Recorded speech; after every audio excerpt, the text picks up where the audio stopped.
On t'a vendu un rêve, mais personne ne t'explique le prix. Le French Dream, ou plutôt la vie par défaut. La vie que tu as quand tu te contentes de faire le minimum. La vie qui teint tous les rêves de grandeur et l'espoir de changer sa situation. La majorité des Français vivent cette vie plate et monotone.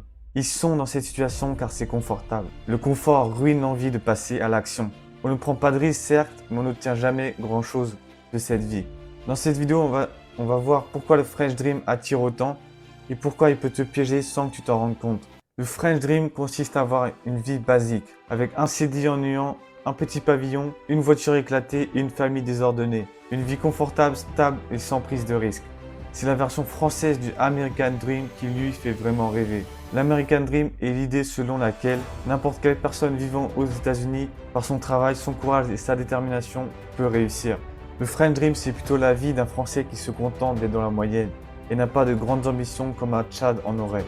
Un Tchad, c'est celui qui n'accepte pas dans la moyenne, mais qui vise le top 1% des hommes. On va voir maintenant pourquoi ce rêve est attirant. Tout d'abord parce qu'il offre la sécurité financière. Le CDI permet d'avoir des rentrées d'argent mensuelles qui permet de vivre dans un certain confort. Il offre aussi une certaine stabilité qui est recherchée par beaucoup d'hommes, notamment l'homme lambda. Il offre aussi la reconnaissance sociale qui permet à l'individu de se sentir valorisé et visible. On comprend désormais mieux pourquoi certaines personnes se contentent d'être un French Dreamer. Ce mode de vie contient aussi beaucoup de problèmes. Le mode de vie par défaut. Tu suis un chemin sans vraiment choisir. Les études, le diplôme, le CDI et la retraite. Il donne l'illusion de la sécurité car être stable ne veut pas dire être sécurisé. La routine engendre de la frustration avec le célèbre métro boulot dodo pendant 40 ans. Dédier sa vie au travail quand on est un salarié, c'est une perte de temps. Ton patron ne te donne aucune reconnaissance. Dans la plupart du temps, tu es vu comme un esclave des temps modernes. La peur de sortir du cadre. Tu restes parce que c'est confortable, pas parce que c'est ce que tu veux. La vie typique d'un French Dreamer.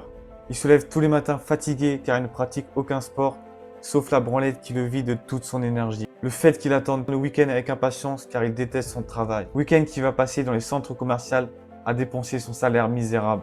Et ça répété toutes les semaines, sauf 5 semaines de congés payés où il va passer dans un camping bondé de monde. Peut-être que ce que je te dis te touche dans ton ego.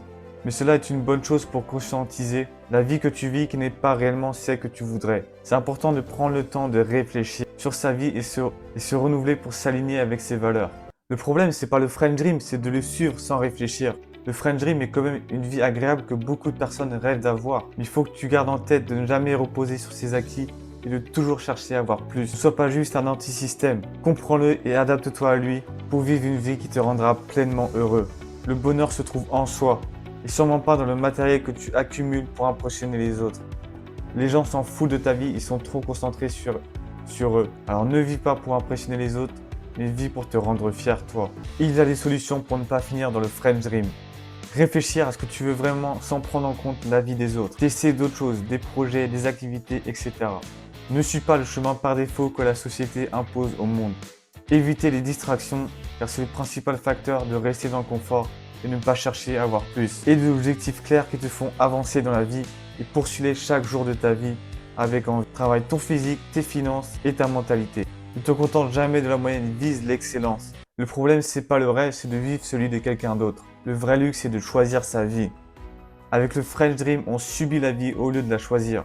Tu as ton destin entre les mains, alors ne le gâche pas en finissant French Dreamer. Si tu es feignant, il faut que tu prennes conscience que tu finiras French Dreamer. Si tu ne te mets pas en action tous les jours pour changer ton quotidien. Le French Dream, c'est la fin des ambitions, c'est vivre une vie sans objectif. Si tu ne veux pas cette vie, c'est toi et toi seul de sortir de ce moule que crée la société française. Il faut que tu aies le déclic de te dire c'est à moi d'agir si je veux changer ma situation. Pour conclure, je te dirais de te poser la question, est-ce vraiment ta vie? Si la réponse est oui, alors tu es dans le piège du French Dream. Tu peux t'en sortir uniquement en passant à l'action et en ne mettant pas à plus tard tes objectifs de vie. Dis-moi dans les commentaires quel sujet tu voudrais que je traite prochainement et n'hésite pas à cliquer dans mon lien en description pour apprendre à réussir sur Instagram. On se retrouve plus tard pour une prochaine vidéo. Allez, peace!